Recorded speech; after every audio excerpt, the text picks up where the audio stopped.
Hi everyone, this is Balázs from RacingBrick and welcome to the latest episode of our Rebrickable series, this time featuring a whole bunch of Batmobiles.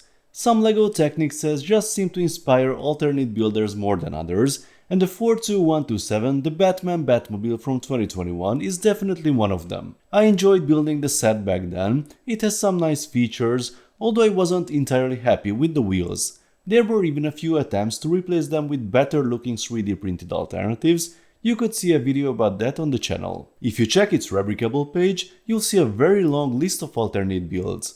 One of them, the Hot Rod by Nico71, was already featured around here. I even spiced it up a bit using the Vespa's wheels and I think it looked pretty cool.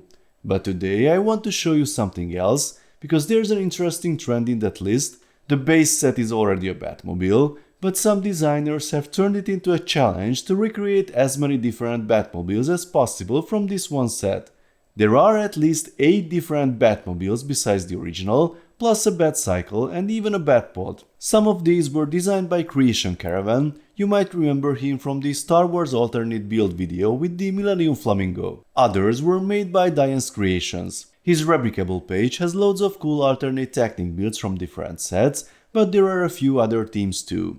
My favorite, besides the Batmobiles, is probably the X-Wing built from the 42145 Airbus helicopter. I am very tempted to try that one too. But today we are focusing on the 1989 Batmobile and the Tumbler, both alternate builds of the same official set. So, let's take a look at the first one, the 1989 Batmobile. This build uses 1271 of the original 1360 pieces, which is quite impressive. And if you put it side by side with the original model, it's hard to believe they share nearly the same inventory.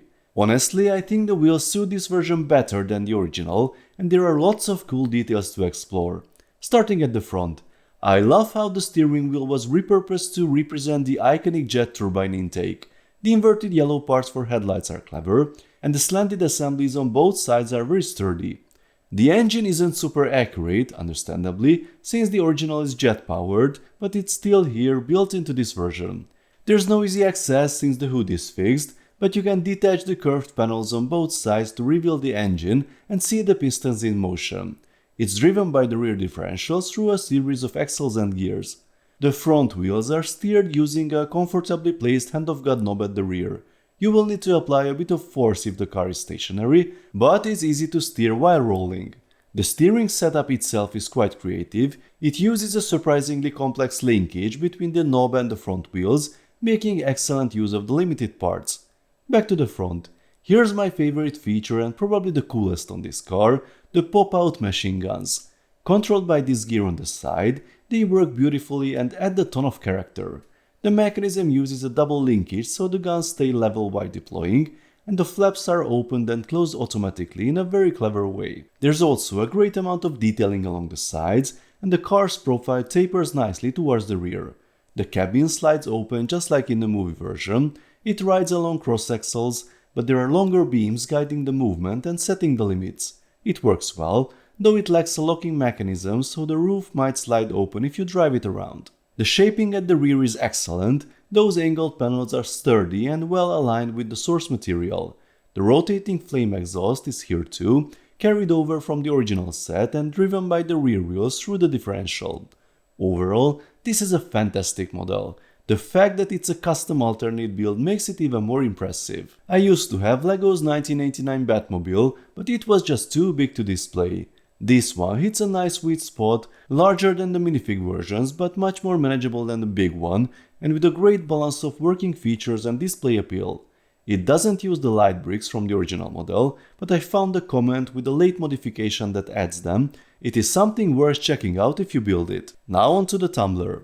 LEGO has released a few official versions of the Tumbler, and some were featured here before, but none of them were Technic based or had working functions like this one. Once again, it's amazing how such a different vehicle was made using the same pile of parts.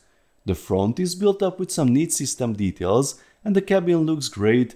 This build has tons of tricky angles and slopes. Most of it is sturdy, and even the flaps and wings, unlike in some official sets, feel pretty solid. Well, except maybe this one beam that looks a bit simplistic. In terms of functions, the highlight is the working steering.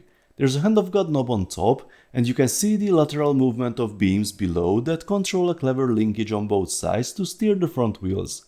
It's quite an achievement considering their part limitations, though you can't really push the vehicle around too much as those wheels aren't reinforced. Another faithful feature is the opening mechanism of the roof, which works pretty well once you figure out the exact movements.